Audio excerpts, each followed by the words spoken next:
आज की कहानी है।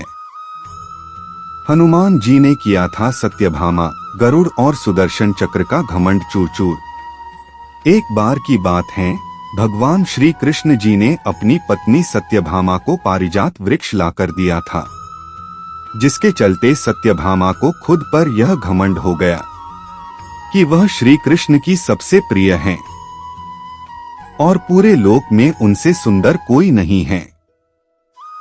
वही दूसरी तरफ भगवान विष्णु के सुदर्शन चक्र ने इंद्रदेव के अभिमान को तोड़ा था। इसके अलावा और भी कई बड़े बड़े राक्षसों का नाश किया। ऐसे में सुदर्शन चक्र को खुद पर यह अभिमान हो गया था कि भगवान हर बड़ी बुराई का नाश करने के लिए मेरा ही सहारा लेते हैं, क्योंकि मैं ही पूरे ब्रह्मांड का सबसे शक्तिशाली अस्त्र हूँ। मेरे सामने कोई शक्ति नहीं टिक सकती, मेरा सामना कोई नहीं कर सकता। वही विष्णु जी के वाहन गरुण जी को यह अभिमान हो गया था कि भगवान विष्णु मेरे बिना कहीं नहीं जाते, मैं ही ब्रह्मांड का अधिक तीव्रवान वाहन हूँ। मेरे प्रभु को कहीं भी तुरंत जाना को तो मेरा ही सहारा लेते हैं। सिर्फ यही नहीं, गरुण जी में जन्म से ही अथाह बल था, जिसके चलते आगे चलकर उनमें अपनी ताकत को लेकर यह अभिमान हो गया कि धरती पर उनसे अधिक बलवान कोई नहीं।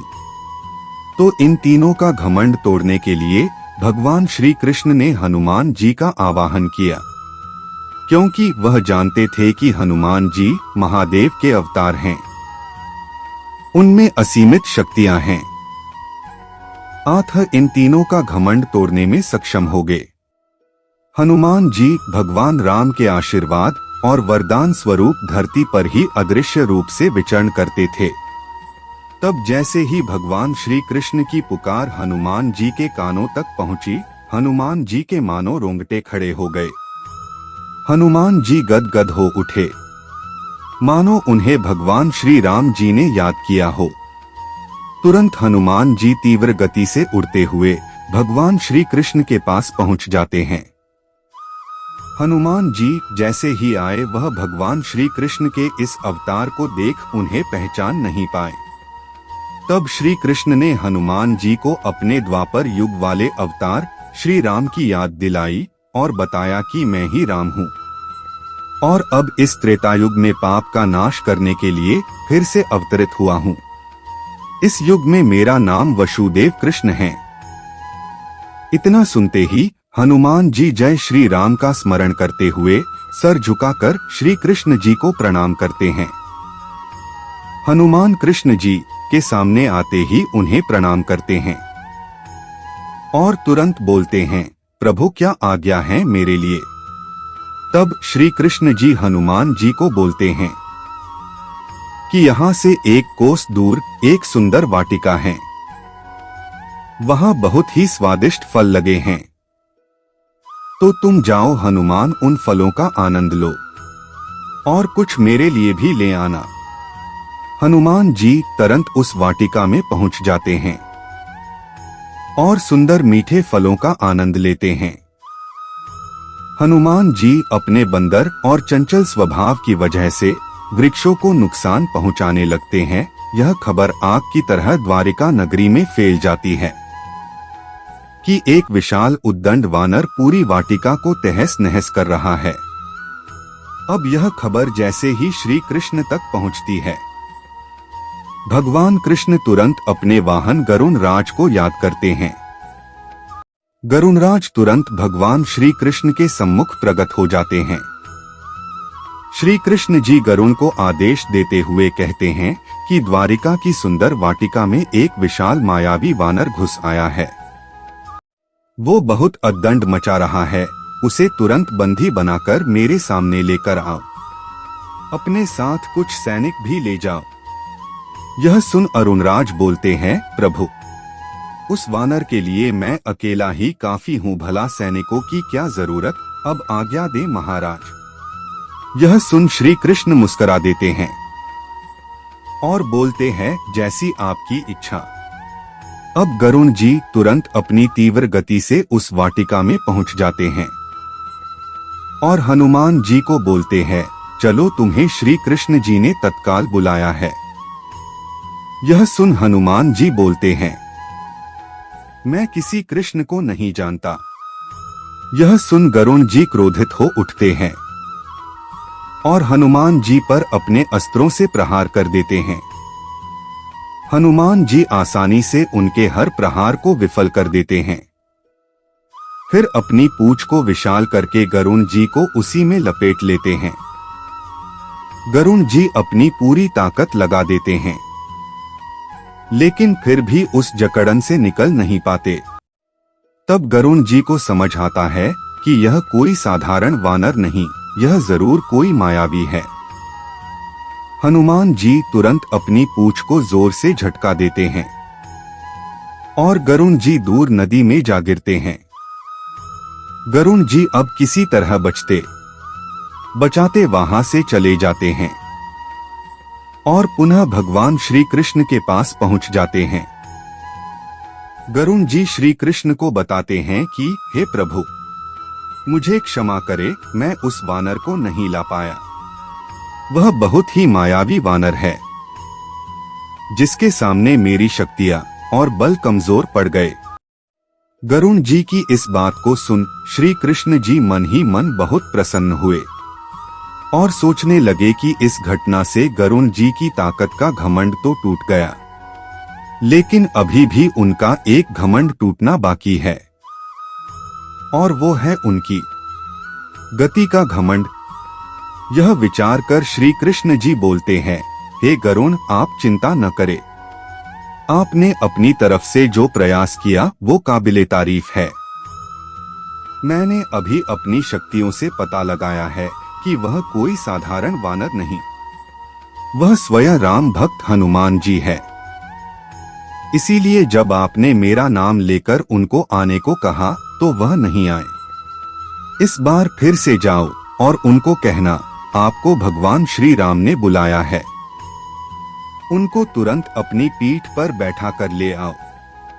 गरुण जी फिर से हनुमान जी के समक्ष आ खड़े होते हैं और उन पर प्रहार करने की क्षमा मांगते हैं। फिर बोलते हैं, चलिए, आपको श्री राम ने बुलाया है। श्री राम का नाम सुन हनुमान जी प्रसन्न हो जाते हैं और कहते हैं, ठीक है, आप चलो, मैं आता हूँ। गरुण जी कहते हैं, आप मेरी पीठ पर बैठ जाएं, मैं तुरंत अपनी तीव्र गति से आपको श्री राम जी के पास पहुंचा दूंगा। हनुमान जी कहते हैं, नहीं नहीं, आप जाइए, हम आपके पीछे पीछे आते हैं। गरुण जी तेजी से उड़ान भरते हैं। वही श्री कृष्ण जी यह सब कुछ देख रहे थे और वह जानते थे कि हनुमान जी गरुण से पहले पहुंच जाएंगे। यह सोच वह श्री राम का अवतार धारण करके अपनी पत्नी सत्यभामा को सीता माता की तरह सजाकर अपने साथ सिंहासन पर बैठा देते हैं। अब श्री कृष्ण जी तुरंत अपने सुदर्शन चक्र को आदेश देते हैं कि जाओ, द्वार पर खड़े हो जाओ, पहरा दो, कोई भी अपरिचित इंसान अंदर न आने पाए। अब सुदर्शन भगवान की आज्ञा का पालन करते हुए द्वार पर खड़े हो जाते हैं। इतने में हनुमान जी द्वार पर आ खड़े होते हैं और जैसे ही हनुमान जी अपने प्रभु श्री राम को मिलने की उत्सुकता में अंदर प्रवेश करने लगते हैं, सुदर्शन तुरंत हनुमान जी को सावधान कर देता है और बोलता है, कौन हो तुम अंदर नहीं जा सकते। हनुमान जी बोलते हैं कि मुझे अपने प्रभु से मिलने से कोई नहीं रोक सकता, कृपया रास्ते से हट जाएं और मुझे अंदर जाने दें। सुदर्शन चक्र रास्ते से नहीं हटते। यह देख हनुमान जी सुदर्शन को हटाकर अंदर प्रवेश कर जाते हैं।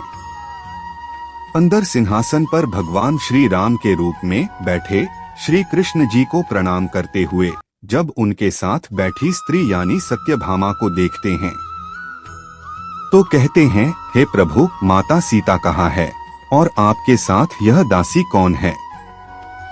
यह सुन सत्यभामा दंग रह जाती है और मन ही मन सोचती है कि इतना साज श्रृंगार करने के बाद भी यह मुझे दासी बोल रहे हैं। यह सोचकर बहुत निराश हो जाती है। यहीं पर सत्यभामा का अपनी सुंदरता का अभिमान टूट जाता है। इतने में गरुण जी तेज गति से उड़ने के कारण हांफते हुए पहुंचते हैं और हनुमान जी को पहले से ही पहुंचा देख दंग रह जाते हैं और हनुमान जी के चरणों में गिर जाते हैं। इस तरह गरुण की तेज गति और बल का घमंड भी चूर चूर हो जाता है। अब श्री कृष्ण जी हनुमान जी से पूछते हैं, हे हनुमान, आप अंदर कैसे आए? क्या आपको द्वार पर किसी ने रोका नहीं था? तभी हनुमान जी बोले, हे प्रभु, मुझे सुदर्शन चक्र ने रोका था, लेकिन मैंने सोचा आपके दर्शन में विलंब होगा, इसलिए मैं उनसे उलझा नहीं और उनको मैंने अपने दांतों में दबा लिया। इतना कहकर हनुमान जी ने सुदर्शन को अपने दांतों से निकालकर भगवान श्री कृष्ण के चरणों में रख दिया। इसके बाद श्री कृष्ण जी ने हनुमान जी को अपने गले से लगा लिया। तो दोस्तों, इस धार्मिक कथा से क्या सीख मिलती है? इस कथा से हमें यह सीख मिलती है कि जीवन में कभी भी किसी बात को लेकर अभिमान मत करना। सब कुछ उस ईश्वर का दिया हुआ है।